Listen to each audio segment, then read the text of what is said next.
Hello all, good evening. Today I am going to discuss about tips and tricks to remember the Indian Constitution, and you will never forget if you follow these tips, and you will remember these shortcut keys.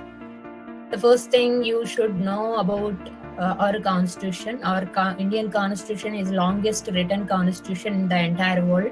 Originally, it had 395 articles, 22 parts, and 8 schedules. Currently, it has 470 articles, 25 parts, and 12 schedules after various amendments. So, adoption and commencement are Indian Constitution adopted on November 26, 1949. We will celebrate this day as a Constitution Day, and it affected it came to effect on the date January 26, 1950. We will celebrate this day as a Republic Day, that everyone knows about the Republic Day. So Constitution Assembly, it drafted by the Constitution Assembly led by Dr. B.R. Ambedkar, the chairman of the drafting committee. That's why Dr. B.R. Ambedkar is very famous, and especially when you discuss about the Constitution. He is the chairman of the Constituent Assembly. And the Assembly took 2 years, 11 months, and 18 days to complete the Constitution. Remember this. These all facts are very, very important when you are writing government exams or any CA exams or IAS exams, IPS exams. All these are very, very important. Group 1, Group 2. Even to written a LLB first sem exam also, all the facts are very, very important. These are all called salient features of our Indian Constitution. And our Constitution prepared from the different sources. Those are called British Constitution, US Constitution, and Irish Constitution. So we are taking from those constitutions references, and we prepared one of the longest written constitution in the entire world. That is our India's specialty, especially in the Constitution. And more facts about our Constitution. Or first thing is preamble. So preamble is an introduction part in the Constitution. First paper Constitution lo book తీసుకుంటే మీరు original constitution తీసుకుంటే first paper preamble అని introduction అని ఉంటుంది. ఇందులో preamble serves the introduction to the Constitution, and it highlights the ideals of justice, liberty, equality, and fraternity. And next important thing is fundamental rights, which discussed under part 3, article 12 to 35. So important articles to write any exam is article 14, 19, 21, 25, 32. So what are these articles? I have already given here. Right to equality, article 14. Right to freedom, article 19. Article 21, right to life and personal liberty. Article 25, freedom of religion. Article 32, right to constitutional remedies. Very, very important. So this article 32 is one of the heart and soul of the Constitution. Article 32 ద్వారా మీరు repetition అయ్యొచ్చు, ఎవరి మీదైనా వేయొచ్చు అనమాట. That much very important article 32. And మీకు exam point of వ్యూలో చూసుకుంటే article 14, 19, 21 చాలా చాలా ఇంపార్టెంట్, గుర్తుపెట్టుకోండి ఇవి.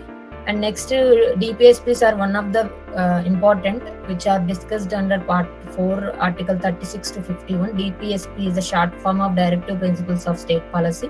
So ఇందులో చాలా ఉంటాయి ఆర్టికల్స్, కానీ ఇంపార్టెంట్ వన్ వచ్చేసి article 13 and equal pay for equal work. And very important uniform civil code. First time ఇండియాలో రీసెంట్ గా యూపీ స్టేట్ లో యూనిఫామ్ సివిల్ కోడ్ ని ఇంట్రడ్యూస్ చేశారు. ఇంకా ఇండియాలో ఏ స్టేట్ లో లేదు అది, కానీ అన్ని స్టేట్ లో వస్తే చాలా గ్రోత్ ఉంటుంది మన ఇండియన్కి. మొత్తం ఇండియన్ ఎకనామీ కానీ మొత్తం చాలా డెవలప్ అవుతుంది if every state can implement uniform civil code. Article 44 is very, very important. And article 48, organization of agriculture and animal husbandry. Article 51, promotion of international peace and security. These are very important topics and articles in Constitution. And the next one is fundamental duties, part 4A. So wherever you see A, it means amendment. Originally Constitution లో ఈ part లేదనమాట. Amendment ద్వారా వస్తే దాన్ని 51A, article 19 class 1, class AC ఇలాంటివన్నీ చూసారంటే మీరు original number కాకుండా అవి ఆ పార్ట్స్ కానీ, ఆ ఆర్టికల్స్ కానీ, ఆ సెక్షన్స్ కానీ అమెండ్మెంట్స్ ద్వారా వచ్చాయని అర్థం అనమాట.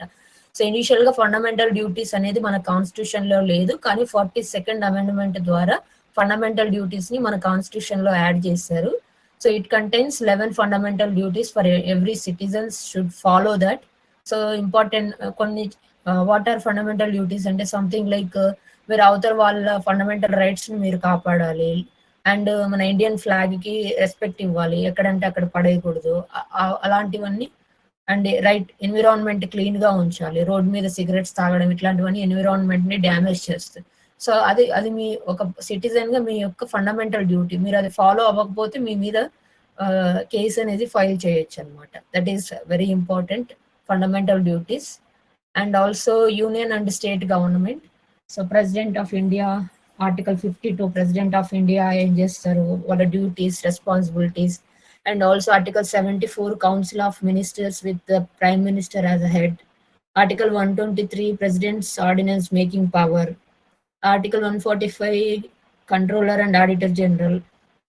And next, Parliament and Judiciary. These 4 articles are very important, especially when you discuss about Parliament and Judiciary. Article 79, Constitution of Parliament. Article 110, Money Bill. Article 124, Establishment of the Supreme Court. Article 226, Power of High Courts to issue writs.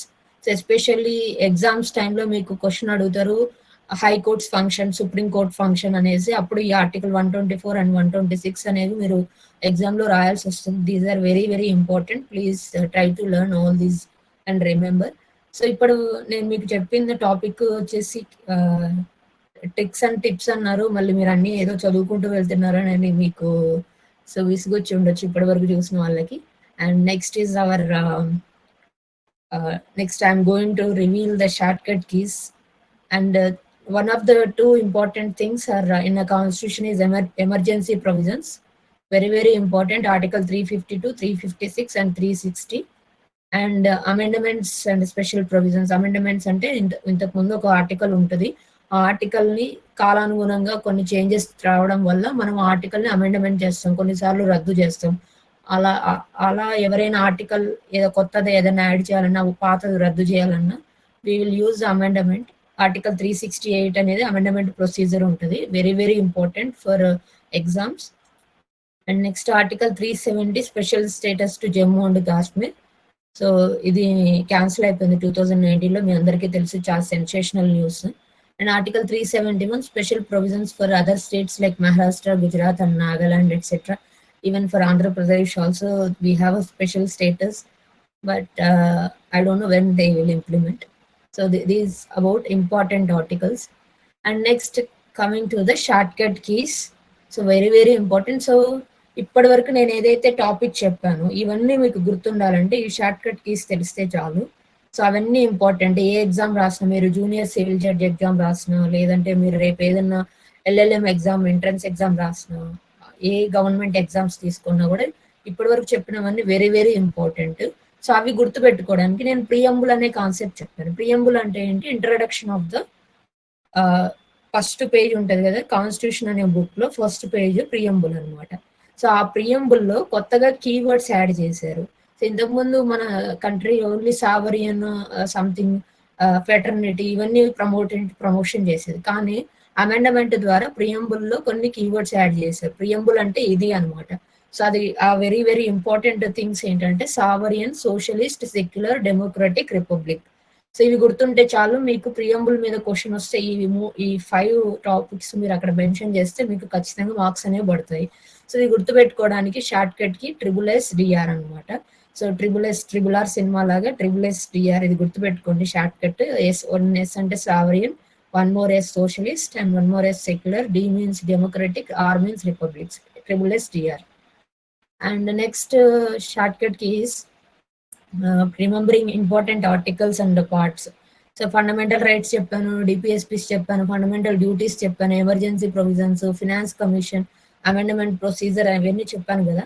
So అవి గుర్తుపెట్టుకోవడానికి shortcut keys. Fundamental rights గుర్తుపెట్టుకోవడానికి FR అంటే fundamental rights 1 2 3 5, 4 miss అవుతుంది, 1 2 3 5. So 1 2 3 5 అంటే fundamental rights start అయ్యే section part 3 లో start అవుతుంది. Article 12 నుంచి 35 వరకు మనకు ఫండమెంటల్ రైట్స్ అనేవి డిస్కషన్ జరుగుతుంది అనమాట కాన్స్టిట్యూషన్ బుక్ లో. సో ఇక్కడ ఎఫ్ఆర్ అంటే ఫండమెంటల్ రైట్స్, 12 అంటే ఆర్టికల్ 12 టు 35 అంటే ఆర్టికల్ 35. సో మీరు ఇవన్నీ గుర్తుపెట్టుకొని మర్చిపోయే బదులు ఎఫ్ఆర్ 1235 4 మిస్ అవుతుంది అంతే. FR 1235 fundamental rights article 12 to 35. What is article 12, what is article 13, 14, 15 ఇవన్నీ మీరు గుర్తుపెట్టుకోవాల్సి వస్తుంది. బట్ ఎప్పుడైనా సరే fundamental rights article 12 to 35 this is a short cut కి. సో మీకు ఫండమెంటల్ రైట్స్ గురించి స్పెషల్ గా క్లాస్ కావాలంటే just please comment on this video. I will try to prepare a fundamental rights notes or any video on this topic. And next వచ్చేసి DPSP's Directive Principles of State Policy, which are discussed under part 4. ఈ DPSP లో article 36 to 51 ఉంటుంది. So ఇది గుర్తుపెట్టుకోవడానికి DP 36-51. So DP అంటే directive principles, 36 అంటే starting article and ending article వచ్చేసి 51. Up to 36 to 51 వరకు directive principles of state policies లో ఆర్టికల్స్ ఉంటాయి అనమాట. సో జస్ట్ ఇమాజిన్ చేసుకోండి, ఒక మొబైల్ నెంబర్ గుర్తుపెట్టుకున్నాడు DP 3651 సంథింగ్. మీరు ఏటీఎం కార్డ్ పిన్ కోడ్స్ అట్లా గుర్తుపెట్టుకుంటారు కదా, 4 digits something like that. And next fundamental duties article 51A, ఇది కూడా చాలా ఇంపార్టెంట్. సో గుర్తుపెట్టుకోండి 51Aని ఆల్వేస్ అంటే think of it's permanent duty. 51A అని ఎక్కడన్నా వచ్చి మీకు ఇది ఫండమెంటల్ డ్యూటీనా ఫండమెంటల్ రైట్సా అనేది డౌట్ వస్తే గనక మీరు గుర్తుపెట్టుకోండి 51 ఆల్వేస్. 51 ఆల్వేస్ అంటే ఆల్వేస్ వీ షుడ్ అంటే పర్మనెంట్ డ్యూటీ అనమాట. Think it as a permanent duty. Always we should be respect towards our company, towards our country, something like this. 51 always. So 51A 51 always అని వస్తే that is called fundamental duties. So ఈ fundamental 51A లోనే మొత్తం fundamental 11 types ఉంటాయి అనమాట. So అవి గుర్తుపెట్టుకోండి. Next emergency provision అంటే, ఎమర్జెన్సీ అంటే ఫర్ ఎగ్జాంపుల్ మన కంట్రీలో ఫినాన్షియల్ ఎమర్జెన్సీ వచ్చింది, ఒక వార్ వచ్చింది, అప్పుడు 104 సెక్షన్ 404 సెక్షన్స్ అప్లై చేశారు, బయటికి ఎవరు రాకూడదు అలాంటివి వింటా ఉంటారు మీరు ఎప్పుడైనా. సంథింగ్ ఎలక్షన్స్ అప్పుడు కోడ్ అమలు చేశారు, బయటికి రాకూడదు, ముగ్గురు ఒక చోట ఉండకూడదు, నలుగురు కూర్చోకూడదు అని చెప్పేసి చెప్తా ఉంటారు. అలాంటి ఎమర్జెన్సీ ప్రొవిజన్స్ అది గుర్తుపెట్టుకోవాలని అంటే, సో అది పార్ట్ 18 లో డిస్కషన్ జరుగుతుంది. సో ఆర్టికల్ 350 నుంచి 360 వరకు ఉంటుంది. సో ఇది గుర్తుపెట్టుకోండి, emergency at 360 degrees, A crisis cover all aspects. Emergency at 360 అంటే, సో 360 అనేది లాస్ట్, 350 to 356 ఉంటుంది. అది కూడా నేను షార్ట్ కట్స్ చెప్తాను నెక్స్ట్. అండ్ నెక్స్ట్ వచ్చేసి ఫినాన్స్ కమిషన్ ఆర్టికల్ 280. గుర్తుపెట్టుకోండి 280 as a 280 crore budget. Recent గా మనం ఎక్కడో 280 కోట్లు బడ్జెట్ పడింది financial association something. Current affairs follow అయ్యే వాళ్ళకి ఇది ఈజీగా గుర్తుపెట్టుకోవడానికి 280 crore బడ్జెట్ అనేది గుర్తుపెట్టుకుంటే ఆ పర్టికులర్ ఆర్టికల్ వచ్చేసి ఫినాన్స్ కమిషన్ గురించి డిస్కస్ చేస్తుంది. అండ్ నెక్స్ట్ వచ్చేసి అమెండ్మెంట్ ప్రొసీజర్ ఆర్టికల్ 368. సో దీన్ని గుర్తుపెట్టుకోండి, 3 ways to amend. యాక్చువల్ గా అమెండ్మెంట్ ప్రొసీజర్ 3 types గా చేస్తారనమాట. సో ఆర్టికల్ 368 అంటే 3 ways to amend అని ఒక షార్ట్ కట్ కేస్ అనమాట. 3 steps ఉంటాయి అమెండ్మెంట్ ప్రొసీజర్ లో అనేసి గుర్తుపెట్టుకోండి. So very important article 368. These are some of the shortcuts for articles and parts. And coming to the schedules. So నేను చెప్పాను కదా మన ఆర్టికల్లో 470 ఆర్టికల్స్ ఉన్నాయి సో ఫార్. ఫస్ట్ 395, తర్వాత ఇప్పుడు రైట్ నౌ 470 ఆర్టికల్స్ ఉన్నాయి, 12 షెడ్యూల్స్ ఉన్నాయి అని చెప్పేసి. సో ఆ 12 schedules very important, not for LLB first sem exams, maybe for the government exam, JCJ junior civil judge or any government exam, AB exams, వాటికి ఇవి చాలా ఇంపార్టెంట్ అనమాట. ఈ జస్ట్ ఇది ఒకటి గుర్తుపెట్టుకోండి, tears of old PM.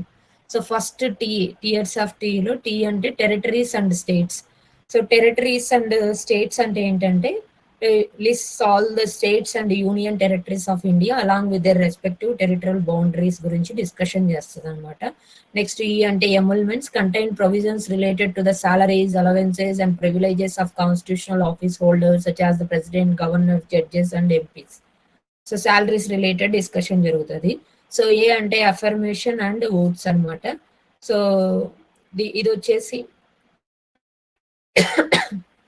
sorry, it prescribes the forms of oaths affirmations. ఇంతకుముందు salaries గురించి చెప్పాం కదా, ఇది వచ్చేసి ఎలా వర్క్ చేయాలి, జడ్జెస్ ఎలా వర్క్ చేయాలి, మినిస్టర్స్ ఎలా వర్క్ చేయాలి, చీఫ్ జస్టిస్ ఎలా వర్క్ చేయాలి అనేది డిస్కషన్ జరుగుతుంది ఇందులో వచ్చేసి. నెక్స్ట్ వచ్చేసి రాజ్యసభ సీట్ ఫర్ అలొకేషన్ అంటే it specifies the allocation of seats in the Rajya Sabha to each state and union territory based on their population. So recent గా డెలిమినేషన్ అనేది చాలా ట్రెండింగ్ అవుతుంది కదా మన కంట్రీలో.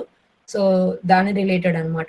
ఒక ప్రాంతంలో ఎంతమంది ప్రజలు ఉన్నారు, వాళ్ళకి ఎన్ని సీట్లు రావాలి, రాజ్యసభ సీట్స్ ఎన్ని రావాలి, ఏ స్టేట్ కి ఎన్ని రావాలి అనేసి అవి డిస్కస్ చేస్తుంది అనమాట ఈ 4th షెడ్యూల్ అనేది. అండ్ నెక్స్ట్ వచ్చేసి షెడ్యూల్డ్ ఏరియాస్ అనమాట. So scheduled areas provides administration and governance of scheduled areas and scheduled tribes through the governor and tribal advisory councils. And next వచ్చేసి other tribal areas contain special provisions for administration of tribal areas in the north eastern states. Assam, Meghalaya, Tripura and Mizoram ఈ countries related గా tribal areas related laws ఉంటాయి అన్నమాట, వాళ్ళ గురించి provisions ఉంటాయి. And next federal list, union, state concurrent list అనేవి union లోకి ఏమొస్తాయి, రోడ్స్ దేని కిందికి వస్తాయి, టోల్ ప్లాజా దగ్గర మనం ఫైన్ అమౌంట్ కడతా ఉంటాం కదా, ఆ అమౌంట్ అనేది దేనికి వెళ్తుంది, యూనియన్కి వెళ్తుందా, స్టేట్కి వెళ్తుందా, ఫారెస్ట్ అనేది యూనియన్ కిందికి వస్తుందా, స్టేట్ కిందికి వస్తుందా, కన్కరెంట్ లిస్ట్ కిందికి వస్తుందా అనేది ఈ షెడ్యూల్లో డిస్కషన్ జరుగుతుంది అనమాట. Next official languages. So far we have 22 official languages under the constitution which includes Hindi and regional languages like Tamil, Telugu and Bengali. And next వచ్చేసి land reforms which protected certain laws related to the land reforms and social welfare from judicial review, ensuring they cannot be challenged in the courts. So గుర్తుపెట్టుకోండి, very important, ఈ ఏదైతే ఈ షెడ్యూల్లో land reforms ఉన్నాయో, so ఈ land reforms act ఏదైతే కొత్తగా చట్టం తీసుకొస్తారో ల్యాండ్ రిఫార్మ్స్ యాక్ట్ ఈ షెడ్యూల్ కింద, అవి జుడిషియల్ రివ్యూ కిందకి రావు అనమాట. జుడిషియల్ రివ్యూ చేయాల్సిన అవసరం లేదు ఇక్కడ ల్యాండ్ రిఫార్మ్స్ ఏదైతే ఉందో. ఓకే. అండ్ నెక్స్ట్ వచ్చేసి డిఫెక్షన్ లా అనమాట, యాంటీ డిఫెక్షన్ లా అని గుర్తుపెట్టుకోండి. డిఎన్ ఓల్డ్ అనే దానికి డిఫెక్షన్ యాంటీ మిస్ చేస్తాను, ఇక్కడ కావాలని మిస్ చేస్తాను, ఇది షార్ట్ కట్ ఫామ్ రావడానికి. So anti defection law contains the provisions of the anti defection law added by the 52nd amendment in 1985 to prevent MPs and MLAs from switching parties for personal gain. చూస్తూ ఉంటారు మీరు కొంతమంది leading party నుంచి leading పార్టీలో ఉన్న దాంట్లో ఎవరైనా ఇప్పుడు అపోజిషన్ లో ఉన్న పార్టీలో గెలుచుంటారు, వాళ్ళ మీద కేసెస్ కానీ ఇది తప్పించుకోవడానికి ఇప్పుడు గవర్నమెంట్ ఉన్న పార్టీలోకి జాయిన్ అవుతూ ఉంటారు. ఇక్కడ ఈ పార్టీలో గెలుస్తారు, వేరే పార్టీలోకి జాయిన్ అవుతారు, పర్సనల్ గెయిన్స్ కో లేదా ఇంకో దానికో దేనికో దానికి వెళ్తారు అనమాట. అలా వెళ్ళకూడదు అని ఆ కైండ్ ఆఫ్ ప్రొవిజన్స్ అన్ని కూడా మనకి ఇక్కడ యాంటీ డిఫెక్షన్ లాలో డిస్కషన్ చేస్తారనమాట. అండ్ నెక్స్ట్ వచ్చేసి పంచాయత్ రాజ్ 73rd amendment ద్వారా యాడ్ చేయడం జరిగింది ఇది. So panchayats, rural and responsibilities of panchayat, rural self governments ఎలా చేయాలి, powers and authority of the Panchayati Raj related గా ఈ అమెండ్మెంట్ ఉంటుంది. అండ్ నెక్స్ట్ వచ్చేసి municipalities. It's added by the 74th Amendment Act 1992. It defines the roles, functions and powers of municipalities, urban local governments in cities and towns. So that's all about 12 schedules, tiers of old PM. This is very famous shortcut కి గుర్తుపెట్టుకోండి. ఎప్పుడు మీరు ఎక్కడ అడిగినా ఏ exam లో అడిగినా కూడా just tears of old PM గుర్తుపెట్టుకొని రాసేయచ్చు. And next very important shortcut trick ఏంటంటే read from the start to end. ఇది గుర్తుపెట్టుకోండి, read from the start to end. So ఇవన్నీ రీడ్ అంటే relations between the union and the states, part 11 నుంచి article 245 to 263. So read అంటే relations between the union and the states. So it covers legislative and administrative relations between union and states. And from అంటే finance, property, contracts and suits. 264 to 300A. ఇందులో article 300 అనేది చాలా చాలా important. So it deals with financial relations between the unions and states including taxation and borrowing. And next దా అంటే trade, commerce and intercourse. 301 to 307 లో ఈ trade, commerce and intercourse ensures free trade and commerce across the territory of India. And next start అంటే services under the union and the state, covers rules regarding recruitment and condition service for government employees. So very very important ఇది. Next వచ్చేసి 2 means tribunals. Tribunals అంటే courts అనమాట. It 323A to 323B establishes administrative tribunals and other tribunals for dispute resolution. So courts కి tribunals కి తేడా ఏంటంటే, courts అంటే supreme court, high court ఇలా ఉంటాయి అన్నమాట. ట్రిబ్యునల్ అంటే for example environmental kind of tribunal, family court tribunal. So ఇవన్నీ ఏంటంటే కోర్టుకున్న పూర్తి హక్కులు వీటికి ఉండవు, కొన్ని తక్కువ ఉంటాయి అనమాట. కానీ ఇది కోర్ట్ లాగే వర్క్ అవుతుంది. ఇందులో వచ్చే జడ్జిమెంట్ లాగా కన్సిడర్ చేస్తారు. ఒకవేళ అందులో వచ్చే జడ్జిమెంట్ మీకు నచ్చకపోతే మీరు హయ్యర్ కోర్ట్ కి అప్రోచ్ అవ్వచ్చు అనమాట. So this is one of the kind of courts అనమాట ట్రిబ్యునల్. వాటి గురించి డిస్కస్ చేస్తారు ఇవి.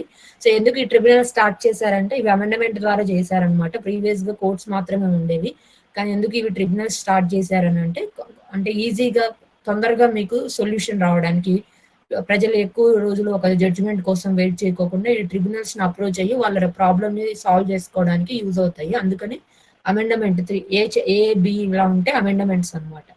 దాని ద్వారా అమెండ్ చేశారు. నెక్స్ట్ స్టార్ట్ టు ఎండ్ లో, ఎండ్ అంటే 324 to 329A, which discuss about elections, discuss the conduct of elections, the election commission and related matters are covered under Article 324 to 329A. So this is the shortcut keys to remember all these articles. Read from the start to end అనమాట. ఇది గుర్తుపెట్టుకోండి. And next trick వచ్చేసి maths trick. So maths అనేది గుర్తుపెట్టుకోండి. So L అంటే language, ఈ అంటే emergency and special provisions. So గుర్తుపెట్టుకోండి, ఇక్కడ తగ్గుతూ వస్తుంది. Part 7, part 8, part 9, part 20, part 21, part 22. So ఇవన్నీ పార్ట్స్ అనమాట. సో ఎల్ అంటే లాంగ్వేజ్, ఈ అంటే emergency and special provisions. So part 17 to part 22 వరకు కవర్ అవుతుంది. ఎల్ అంటే లాంగ్వేజ్, ఈ అంటే ఎమర్జెన్సీ అండ్ స్పెషల్ ప్రొవిజన్స్, ఎం అంటే మిసెలేనియస్ ప్రొవిజన్స్, ఏ అంటే amendment of the constitution, article 368 గురించి చెప్పాం కదా, అది పార్ట్ 20లో కవర్ అవుతుంది అనమాట. టీ అంటే temporary, transitional and special provisions. S అంటే short title, commencement, authoritative text, part 22లో కవర్ అవుతుంది. So this is one of the shortcut కి. అండ్ నెక్స్ట్ వచ్చేసి +4 రూల్ కాన్సెప్ట్. నేను ఎమర్జెన్సీ గురించి చెప్పాను కదా, నేషనల్ ఎమర్జెన్సీ టైప్స్ ఉంటాయి అనమాట. 3 types ఆఫ్ ఎమర్జెన్సీస్ ఉంటాయి. National emergency, state emergency, financial emergency అని ఉంటుంది. మీకు ఎమర్జెన్సీ గురించి చెప్పాలంటే, నేషనల్ ఎమర్జెన్సీ అంటే వార్ కానీ, ఏదన్నా యాంటీ నేషనల్ ఎవరైనా వచ్చేసి మనం గవర్నమెంట్ ని కానీ మన దేశంలో కానీ బాంబ్ పెట్టారు, ఇట్లాంటి సిచ్యువేషన్స్, వార్ సిచ్యువేషన్స్ వస్తే ప్రెసిడెంట్ అండ్ పిఎం డిస్కస్ చేసి ఆర్టికల్ 352 కింద స్టేట్ మొత్తాన్ని స్టాప్ చేసేస్తారు అనమాట. లైక్ లాస్ట్ టైం కరోనా వచ్చినప్పుడు వెహికల్స్ మూవ్ అవ్వద్దు, ఎవరు బయటికి రాకూడదు అని చెప్పేసి చేశారు కదా, అలాంటి సిచ్యువేషన్ లో నేషనల్ ఎమర్జెన్సీని డిక్లేర్ చేస్తారు. స్టేట్ ఎమర్జెన్సీ అంటే for example YS Rajasekhara Reddy చనిపోయినప్పుడు నెక్స్ట్ స్టేట్ కి సీఎం ఎవరు అనేది తెలియదు. ఒక 4-5 days 1 week టైం పట్టుతుంది ఎవరు తెలియాలి అనేది. అప్పుడు ఎవరు మన రాష్ట్రానికి రిలేటెడ్ గా ఏదైనా లాస్ కానీ తీసుకుంటారంటే ప్రెసిడెంట్ రూల్ కింద వర్క్ అవుతుంది అనమాట. సో ప్రెసిడెంట్ రూల్ అనేది ఉంటది, కానీ గవర్నర్ మన రాష్ట్రంలో జరిగే కార్యక్రమాలన్నీ గవర్నర్ చూసుకుంటారు. ప్రెసిడెంట్ వచ్చేసి మొత్తం సెంట్రల్ వైడ్ ఉంటారు, స్టేట్ లో గవర్నర్ అనమాట. సో దాన్ని స్టేట్ ఎమర్జెన్సీ అంటారు. ఆర్టికల్ 360 కింద ఫినాన్షియల్ ఎమర్జెన్సీ, ఏదైనా ఫినాన్షియల్ రిలేటెడ్ గా ఎమర్జెన్సీ వచ్చింది, మన కరెన్సీ పూర్తిగా తగ్గిపోయింది. రీసెంట్ గా శ్రీలంకలో జరిగింది కదా, ఫినాన్షియల్ ఎమర్జెన్సీ వచ్చి వాళ్ళ చాలా ఇబ్బందులు పడ్డారు. వాళ్ళ గవర్నమెంట్ కాయిన్ రేట్ కూడా చాలా తగ్గిపోయింది, చాలా ఇష్యూ జరిగింది. అలాంటి సిచ్యువేషన్స్ వస్తే కనుక ఫినాన్షియల్ ఎమర్జెన్సీ డిక్లేర్ చేసి అన్ని కూడా సెంట్రల్ గవర్నమెంట్ హ్యాండిల్ చేసేలాగా అవుతుంది అనమాట. సో ఇప్పటి వరకు ఎన్ని ఎమర్జెన్సీలు వచ్చాయి, నేషనల్ ఎమర్జెన్సీ జరిగిందా లేదా, స్టేట్ ఎమర్జెన్సీస్ వచ్చాయా లేదా, ఫినాన్షియల్ ఎమర్జెన్సీ అండ్ దీనికి రిలేటెడ్ కేస్ లాస్, ఇవన్నీ కూడా మనం డీప్ గా ఎమర్జెన్సీ టాపిక్ మీద నేను ఒక వీడియో చేస్తాను, అప్పుడు డిస్కషన్ చేద్దాం. ఫస్ట్ ఇప్పుడు ఇవి గుర్తుపెట్టుకోవాలంటే ఏం లేదు, సింపుల్ గా మీరు ఆర్టికల్ 352 నేషనల్ ఎమర్జెన్సీ గుర్తుపెట్టుకుంటే, సో ఈ నెంబర్ కి +4 యాడ్ చేస్తే article 356 that is state emergency, and 356 కి ఇంకొక 4 యాడ్ చేస్తే 360, so it called as a financial emergency. So +4 rule అనమాట. అన్నిటికీ 4 యాడ్ చేసుకుంటే ఈ సెక్షన్స్ ఈజీగా గుర్తుపెట్టుకోవచ్చు మీరు. అండ్ నెక్స్ట్ వచ్చేసి +4 రూల్ చూసాం కదా, ఇప్పుడు +90 రూల్ కాన్సెప్ట్ అనమాట. సో ఒకటి సెంట్రల్లో ఉంటుంది, ఒకటి స్టేట్ లో ఉంటుంది.